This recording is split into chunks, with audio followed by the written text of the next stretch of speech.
Hi everyone, and welcome to Grimes Time Movie Time, where Evan and I review new movies at the box office.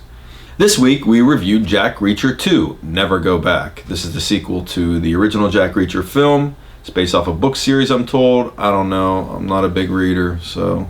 Fortunately, you don't need to know how to read to enjoy this film. Non-stop action, a lot of thrills.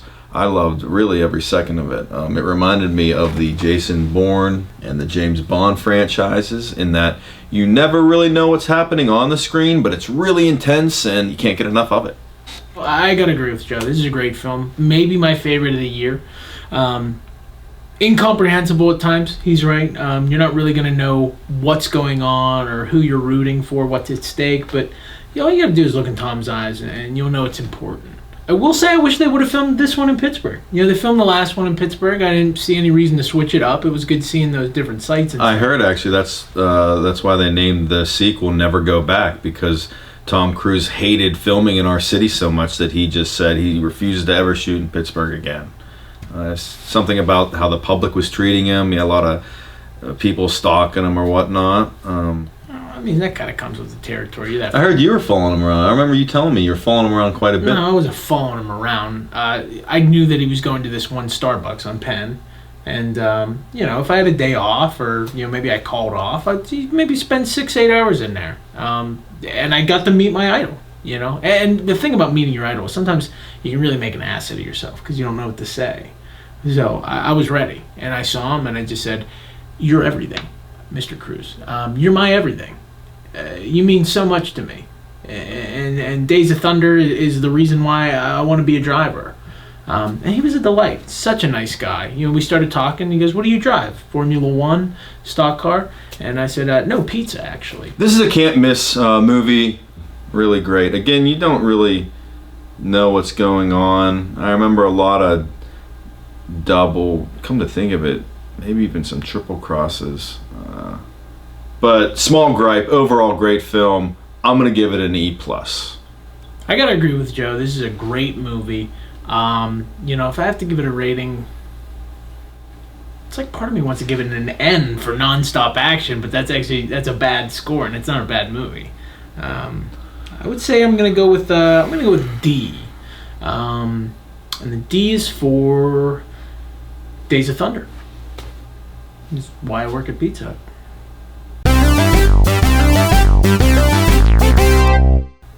So since we're getting close to Halloween, I figured I would pick a horror movie, or in this case, horror movies. I went with the entire Saw franchise, all 7 films. The Saw movies, if you don't know, tell the story of the Jigsaw Killer.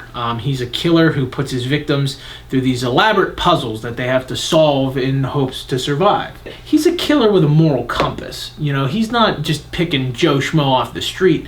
He's targeting lowlifes and scumbags. And trying to teach them lessons. He's giving these people a chance at redemption, to turn their life around, through horrific disfigurement. So whether he's got bums or losers in these traps, sometimes a drug dealer, insurance agent. Insurance agents? Yeah, and in the 6th movie, he wipes out this whole insurance office. Why? I guess they were running crooked deals. I think they denied a guy's claim based on a pre-existing condition. So. Yeah, I remember these films. They're full of gore. They're really gross. The killer's plan never makes any sense. No, it's just thrown together, half-assed. What are you talking about? He's a genius. It would always make sense. Really, he's bedridden with cancer, and yet he can build all these traps. That's all I remember, and thinking it was stupid. Well, Jigsaw, he had schematics ready for everybody so that they could, don't do this. These are good movies. Don't let him rag on them, and they're best not to think about too much, but just enjoy it. All 7 Saws. How much did that cost? $7. That's $1 per Saw. That's a deal. That's paying too much. You're insane. You see, you and your high horse, you're afraid of some shit with some edge. You watch that Stand By Me, Leave It to Beaver horse shit. These are good movies. Okay, explain it to me then. What, his plan? Explain to me the Saw franchise. Here it goes. So you have the first movie. Jigsaw finds out he has cancer, so he attacks his cancer doctor because he can't fix his cancer good enough. Right. So he chains him up in a basement with another guy who's banging his wife, the cancer wife, not Jigsaw's wife. And they have to figure out who wins by cutting their legs off. Linkin Park is in it. The guy from Linkin Park, he makes a cameo. He rips his back off. But that's when you find out that the first cancer doctor from number 1 was doing it the whole time. Makes perfect sense to me.